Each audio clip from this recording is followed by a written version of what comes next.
Hey guys, PokeTrips here, and today I'm going over the battle between the Phoenix Sunkerns and the Barcelona Keldeos. Let's go ahead and get right in here. I should probably say who's who. Joe2408381 is the Phoenix Sunkerns, and Origin Reborn is the owner of the Barcelona Keldeos. We see an Incineroar Aegis lead, so an obvious lead on the Phoenix Sunkerns part, and then we see the Rotom Wash come in. We see the obvious Flamethrower come from the Incineroar, nice call by Origin Reborn, and the unlucky burn onto the Rotom Wash. We see the Incineroar come back, which is pretty obvious switch. In comes the Dragology.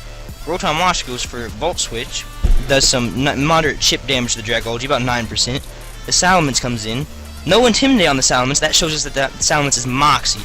So, not picking up the kill on the Dragology, actually. Dragology being able to use Sludge Bomb, not picking up the kill, not getting the poison. Should have used something like maybe Draco, Meteor, Dragon Pulse, something like that. The Salamence does pick up the kill on the Dragology, but it did take a very nice hit, and indeed we do see the Moxie there.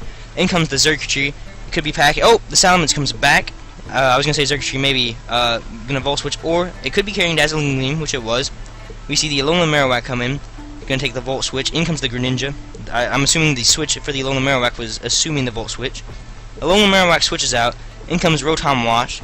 Greninja with the Gunk Shot. Pretty nice move on Greninja's part. Getting that Rotom down only 32%, a little bit less than what I expected, honestly. We see the Protect come from the Greninja. Also, something I forgot to mention, there's Rocks now up on the Phoenix Sunkerns side, which is going to hurt him in the long run. We see the Burn go down on the Rotom Wash. Grass Knot on the Greninja, very interesting, does another 20% to the Rotom Wash, which I'm now assuming is a bulky Rotom Wash, since it only did 20% with the Grass Knot. We see the Burn chip away at that Rotom. In comes the Xurkitree for the Phoenix Sunkerns. I don't know what it's planning to do. The Will-O-Wisp on the Xurkitree, not going to do too much to the Xurkitree. The Xurkitree and the Rotom both taking burn damage. The Origin Reborn, the Barcelona Keldeos, assuming a Volt Switch or a Thunderbolt. You can switch in the Alolan Marowak, but they see the Energy Ball instead.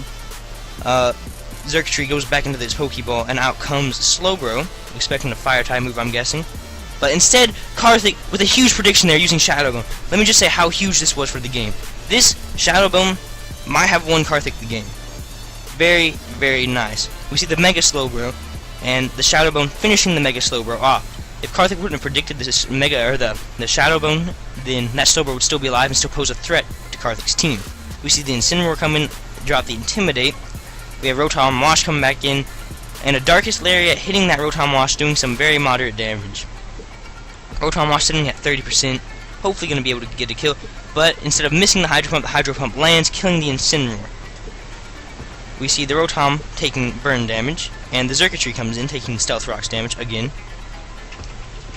The Rotom Wash goes back into the Pokeball, in comes Aegislash, Xurkitree using Discharge, maybe getting a Paralysis. Getting the Paralysis! Very nice, very lucky on Joseph's part. Aegislash goes back in the Pokeball, out comes Alolan Marowak, assuming the Choice Scarf, I guess.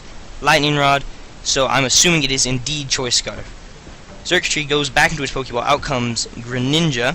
Marowak, I'm assuming, predicts that. Goes for Shadow Bone, almost killing the Greninja, pretty moderate damage. Greninja goes back into his Pokeball, out comes Mawile with the Intimidate. Greninja going for the Gunk Shot, which does absolutely nothing. Very nice call on Karthik's part, I'll give it to you, Karthik, that was really nice.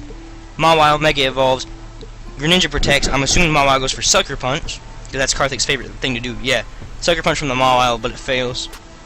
We see the Greninja go away, and the Silvally come in. That is a Silvally flying type, by the way. The Mawile uses Swords Dance, have times to attack, and now he's just going to Sucker Punch. That was a nice call on Karthik, assuming the switch out.